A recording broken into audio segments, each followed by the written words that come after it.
Here's why I never, ever take advice from people while on the course. So, how many times have you been on the golf course and you've hit a shot that looks something like this? And then after hitting a shot that looks something like that, you've probably gotten this comment from somebody you're playing with, a friend, or sometimes even a complete total stranger. Told me to keep my shoulders down, keep my head up, hips squared, open face, closed stance, chin down, rotate, backswing, followed through. He told me all that stuff, and then right before I stepped up to the tee box, he said, don't think about it, just hit it. I was like, First hole of the morning, I haven't even properly stretched up. I need to get cute with it.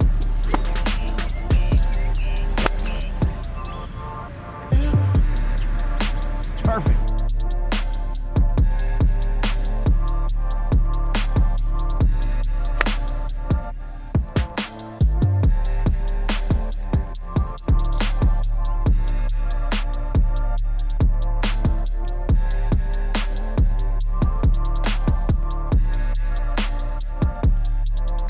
The best part of waking up is bogeys in your cup. The main problem that I think I have with it is that most of the time, this unsolicited help is often from someone who's not a PGA pro. Do you have hundreds of students and thousands of teaching hours logged that you understand, the methodology behind like why I might be making this movement or why this might be happening? Or what other students you've seen where you've given this recommendation and that's also helped them? And typically the answer is going to be no.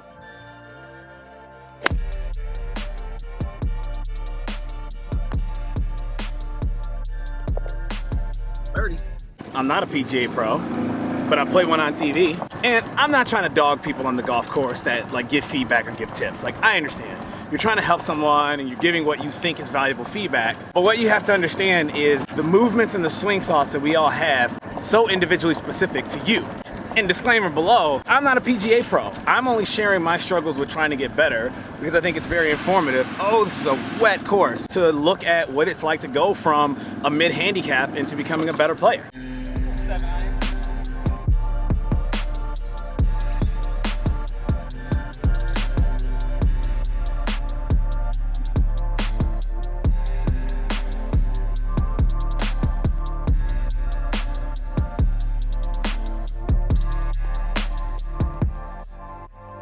Actually just caught that one on the toe. It's a little bit shorter than I thought.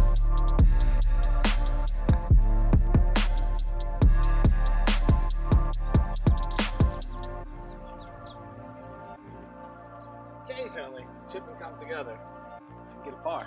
And because they're so individually specific, you've got to be very careful with the types of stuff that you take from other people out there on the course. I'm also a firm believer that the time to make new changes, especially when you're in the middle of a round that you care about or that you're playing with buddies that matters to you, the time to test new swings out and to test new stuff is not there. It's not the time to be working stuff out. That time is past. It's time to play.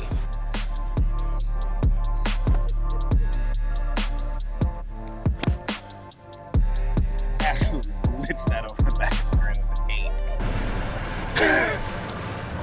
That's golf.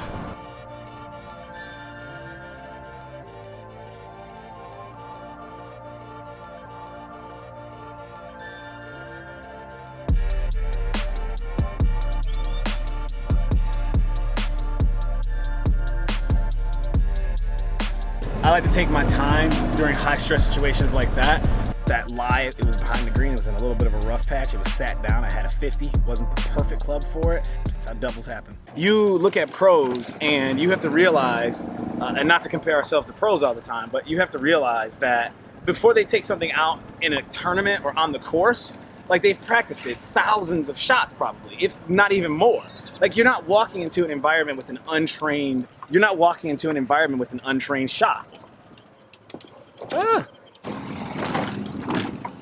She was driving too damn fast.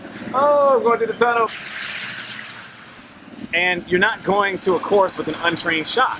what I'm doing today, this morning. I'm practicing out. I'm figuring out where my shots are going, where my irons are leaking. Are they blocking? Are they overturning? Like, am I hitting them long? Like, this is the stuff I'm working out. I'm an amateur golfer. I don't have the ability to change my swing and change my delivery on demand. There are literally hundreds of personal feelings and personal swing thoughts that you can have that produce a shot.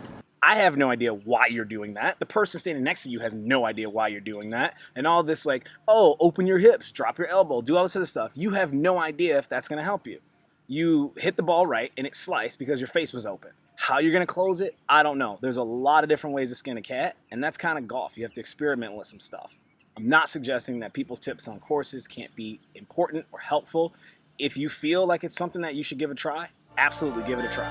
I'm gonna go with an 8. That was definitely the right club.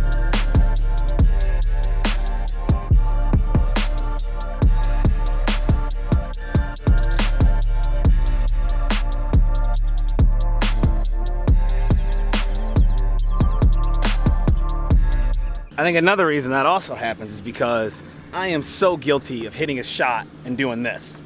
Oh, I held my face open on that one. Oh, I came over the top on that one. Oh, I did this, that, and that. I'm gonna try to knock that out of my habits. I hate the fact that I do it. It's not necessary. You hit a bad shot, you're an amateur golfer. Everyone expects you to hit bad shots. All that's doing is opening a door for someone to give me feedback on what I need to do to reverse the action that I just did. Caught that fat and it just overturned.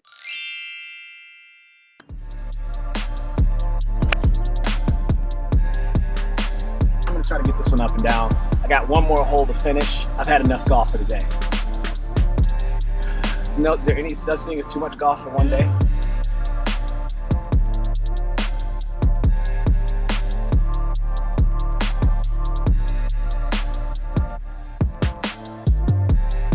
Told you I would get that one up and down. And also glad I got it on camera.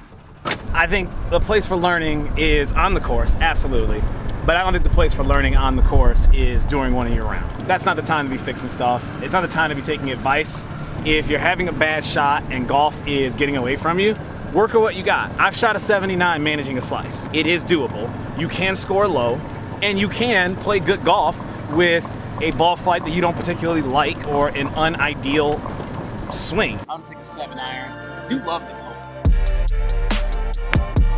That's over the back. It just carried long.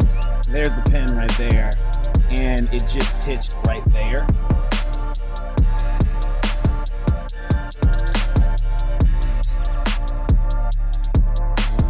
I'm gonna go ahead and hop in the car and get back home, and I'll do a little recap on my practice today. I understand that people are trying to be helpful, and as a golfing community, we all want to help each other. I've just not experienced that in the very short time that I've been golfing, so take everything even I'm saying with a grain of salt. I've only been golfing for 2 years. Yes, Max, can I help you? Down cat. All right. If someone's giving me an idea that I think sounds good and could benefit or help me, I am totally all on board with giving it a try at the range, giving it a try in practice. The place I'm not gonna do that is on the golf course. After hitting so many bad shots in front of so many people, and I have hit a lot of bad shots. I've heard everything from don't lift your head to keep your arms straight to twist your hips. So that's just where I'm at. Let's talk about practice today. We talking about practice. Went pretty well. I was working on that shoulder turn. And I keep saying shoulder turn. As I'm turning my chest, I noticed that the ball flight was just overdrawing. So a couple of shots went perfectly well, but another thing that I noticed, which I totally expected to happen, is clubs are going much further than I expect them to go. So I'm hitting 8 irons over greens that are 145, 150 yards. I just need to continue working on this for the time being. When I'm feeling more grooved in and I'm feeling that I'm having a consistent ball flight or a consistent result from the ball with this swing, I'll go get on a TrackMan or I'll go get on a GC Quad or whoever instructor has one and work out some distances. Overall, I am very, very, very happy with what I've been seeing on the course. Can't wait for my lesson on Saturday with the coach. I'm actually gonna film that one and we'll go through that lesson and I'll talk to him about some of the stuff that I've been experiencing.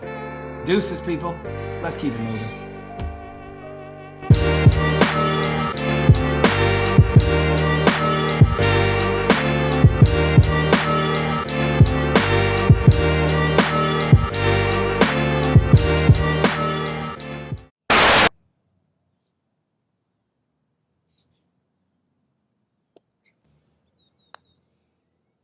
Oh, come on. I hate three putt. I'm sure everyone does, but I really, really hate it.